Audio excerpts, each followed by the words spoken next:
As notícias desse sábado pela manhã não são tão boas assim não, mas vamos embora, porque a gente tem que falar sobre possível penhora em uma parcela praticamente do valor de Gilberto, né, da venda dele para o Benfica, uma possível penhora que o Fluminense pode sofrer, mas quem sabe também pode entrar mais dinheiro, né, numa proposta do Benfica por Marcos Paulo, mas parece um pouco mais distante. E por último, falar sobre um reempréstimo de Marlon, que pra mim é uma decisão completamente errada. É isso daí, roda a vinheta do Giro de Notícias.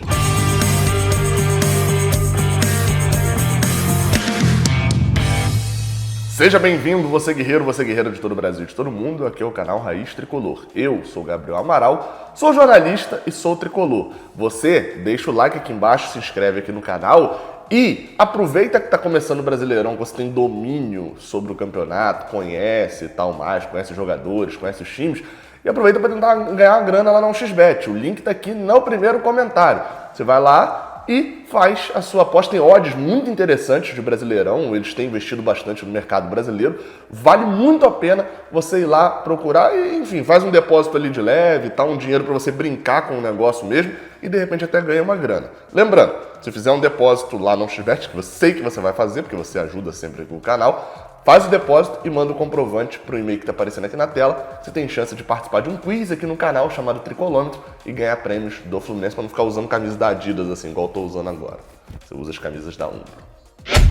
E vamos lá, a primeira notícia é uma um pouco mais curta. O Benfica está de olho em Marcos Paulo, isso já é um fato público que o JJ, o Jorge Jesus, ficou de olho em Marcos Paulo e Gilberto, já conseguiu levar Gilberto por um preço bem alto, porém não fez proposta ainda para o Marcos Paulo, isso é fato, não teve proposta ainda pelo garoto de Xerém. Só que as negociações que poderiam ser muito benéficas para o Fluminense, porque o Benfica está cumprindo todos os desejos de Jorge Jesus, e aí isso faz com que a gente saiba que tenha propostas um pouco acima do que a gente esperava. Ninguém esperava vender Gilberto por 3 milhões de euros, nesse momento com o euro muito valorizado, por 18 milhões de reais. Ninguém esperava isso no Fluminense e isso aconteceu. Então, para um jogador, né, mesmo num período de pandemia, no período de recessão econômica, de futebol sem tantas transferências, né, lembrando, Gilberto foi a primeira transferência mesmo concretizada lá para fora, poderia salvar um pouco daquela venda de Marcos Paulo que a gente acha que viria. O presidente do Fluminense já falou na coletiva de que o valor por Marcos Paulo será abaixo do que a gente esperava. Isso seria normal de se falar, afinal de contas, todo mundo sabe que vai ser abaixo. Porém, a gente não sabe o quão abaixo ele está falando, né? Isso a gente sabe que as propostas já não vêm do jeito que gostaríamos. Mas qual que é a notícia ruim que eu falei, né, que tinha um ponto ruim? É que o Benfica já levou Everton Cebolinha do Grêmio. E que são jogadores que têm um teor do campo, óbvio que são pela ponta, pelo meio e tal, mas tem um estilo meio parecido. Então, talvez o Benfica não invista tanto dinheiro em outro jogador que seja jogador de frente, jovem e tal também. Lembrando, o Benfica pagou, aí eu falo o valor em reais, né? 100 milhões de reais ao Cebolinha. Nem tudo isso vai para o Grêmio, tem uma pequena parte para o Fortaleza, mas o valor inteiro, até onde foram divulgadas as notícias, será pago à vista. E o de Gilberto é parcelado, né? Mas tudo bem. Ou seja, talvez isso impeça que o Benfica vá atrás de Marcos Paulo também, né? Já gastou tanto dinheiro em Cebolinha. O presidente do Fluminense já falou que o Marcos Paulo, se não vier uma proposta boa para ele e boa para o Fluminense, vai renovar com o clube. Mas aí o que me dá medo é que, à medida que vai passando o contrato, talvez as propostas que nem sejam tão boas sejam olhadas com mais carinho para virarem boas e ele sair logo do clube, né? Tenho medo disso, mas fico ansioso para que, nesse momento, eu não quero que o Marcos Paulo seja vendido, eu quero a renovação dele. Eu acho que vai ter bola para ele ser vendido, assim como foi Cebolinha, né? Jogou um bom tempo no Grêmio e foi vendido por um dinheiro bem alto. Segunda notícia é outra também curta, né, sem muita explicação nesse caso aqui, que é a penhora no dinheiro da venda de Gilberto, né? Não foi executada a penhora, a empresa Brasil Futebol, uma intermediária, né, uma empresa que normalmente faz intermediação, porque assim, não é o presidente da Fiorentina liga pro Mário, olá Mário, já que o Mário é italiano, né, o Mário jogador do videogame. Quero Gilberto, e aí o Fiorentina vem e compra Gilberto, quero Pedro. Não, tem intermediário que liga com o empresário do jogador no Brasil, que vai até o representante da Fiorentina, e esses caras ganham dinheiro, e realmente faz sentido eles ganharem um dinheiro no meio, porque eles fazem boa parte desse trabalho, né?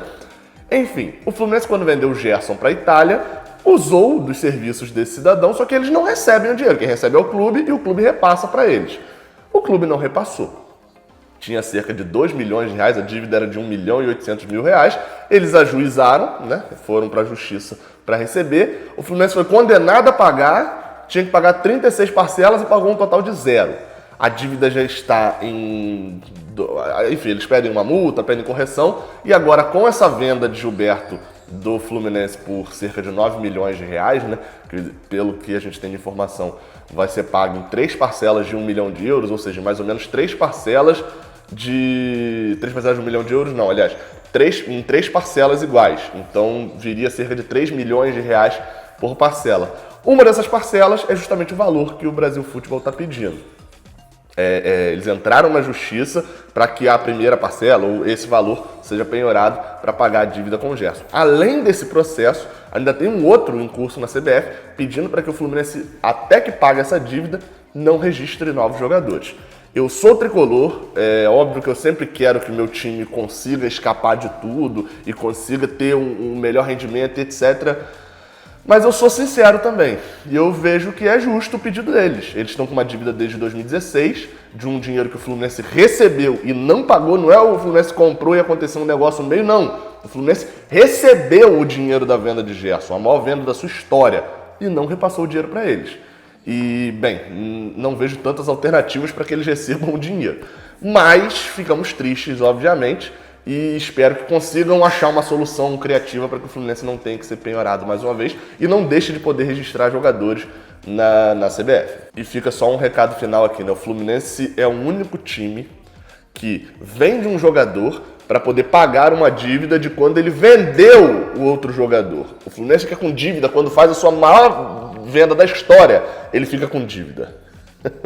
Última notícia sobre Marlon. O jogador vai ser reemprestado para eu quase falei Benfica. O Benfica tá levando tanta gente do Fluminense que eu quase falei. Vai ser emprestado. É porque ele vai ser reemprestado para a Europa e vai ser emprestado dessa vez para o Trabzonspor, da Turquia. Bem, era um desejo de Marlon, eu considero uma decisão errada, mas vamos lá. Era o desejo de Marlon continuar jogando na Europa. Ponto. Ele tinha contrato com o Fluminense até 2021 e o Fluminense renovou o contrato com ele até 2022 para poder fazer esse empréstimo, não correu o risco dele sair de graça, né? Já que ele deve ser, o empréstimo dele deve ser por uma temporada, então ele volta no meio de 2021 e aí teria contrato só de 6 meses e tal, poderia não render nada para o Fluminense. Bem, o Fluminense pagou por Marlon, comprou Marlon, né? Pagou um valor por ele, e é fato que ele não rendeu aqui. Isso a gente tem que ser claro mesmo. Mas quando ele vai emprestado para o Boa Vista, como uma última solução, talvez para ele, vai que, né? Ele foi bem. E ele volta para o Fluminense com um problema na lateral esquerda, porque o titular, apesar de ser um investimento alto do Fluminense, ainda não mostrou que a gente pode confiar 100% nele para uma Série A, e o reserva, assim, não mostrou nada que nem que mereça um contrato atual com o Fluminense. Isso é o que o Ourinho mostrou até agora, não mostrou isso. Então, Marlon chegaria para ser o reserva de Egídio, mas com forte tendência até mesmo a assumir a titularidade. E era uma das exigências ali do staff do atleta, que ele tivesse ali a chance de ser titular e etc. para jogar no Brasileirão. Bem, a gente sabe que barrar Egídio não seria um serviço tão simples, né? Para qualquer treinador, para qualquer dirigente. Isso a gente sabe e é fato mesmo. Porém, eu acho que era a hora de usar Marlon. Em nenhum desses momentos, nos últimos anos, todos esses momentos, a gente sempre teve um lateral esquerdo da base que tinha projeção para render um dinheiro. E de fato renderam, né? 2 dos 3 renderam. Em 2017 ele disputou posição com o Léo Pelé, foi vendido por 3 milhões de reais para o São Paulo. Em 2018 ele disputou posição com o Ayrton Lucas, foi vendido acho que por 18, 17 milhões de reais para a Rússia, para o Spartak. Em 2019 ele disputou posição com o Mascarenhas, depois com o Caio Henrique, que não foi vendido porque não era nosso, era emprestado. Então Marlon, ele pegou disputas 2018 e 2019 mais complicadas e poderia render esse ano, é um ativo do clube. Agora, beleza, ele queria voltar para a Europa, foi emprestado ao Trabzonspor e tal, e o que o Fluminense leva por isso? Mais um ano de contrato com o Marlon. Porque o time da Turquia ele vai pagar 100% dos salários, tem uma opção de compra com valor fixado no final, que se ele não quiser comprar, ele não compra, que é o que normalmente acontece com essas opções de compra, né? O time decide não comprar, assim como foi com Boa Vista, e o Fluminense não leva nada. E aí eu penso sempre o seguinte, quando você faz um empréstimo porque você quer se livrar do jogador, que ele está sendo um peso, como o Robinho é no Fluminense, como o Marlon era no Fluminense ano passado, cara, só paga o salário, só me tira essa dívida. Beleza. Agora, quando o jogador volta um pouco mais valorizado da Europa e que você poderia utilizá-lo no Brasil, você empresta recebendo dinheiro. Esse é o normal, né? Eu não sou num trato de negócios no futebol e etc, mas eu acompanho o futebol há muito tempo, eu vejo isso. Jogador que está minimamente valorizado, você não empresta de graça. Não se livra dele só por causa do salário, já que você vai ter que bancar o salário do outro que ficou e que tem menos qualidade do que ele, que é o lateral esquerdo reserva hoje. Acho uma decisão muito errada, é óbvio que o jogador insatisfeito poderia ficar no clube, arrumar problema e etc, mas isso depõe muito mais contra ele do que contra o Fluminense nesse momento, né? O salário de Marlon não vai mudar a história do futebol do Fluminense. Achei uma condução errada do processo.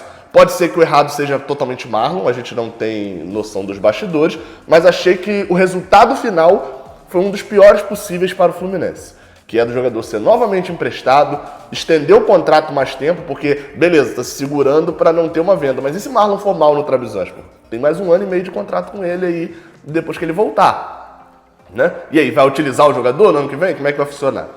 Achei mal planejado e mal executado no final das contas. Pode ser problema de Marlon, pode ser problema dos dirigentes do Fluminense, pode ter sido um fator desse momento de ter acontecido. Não sei.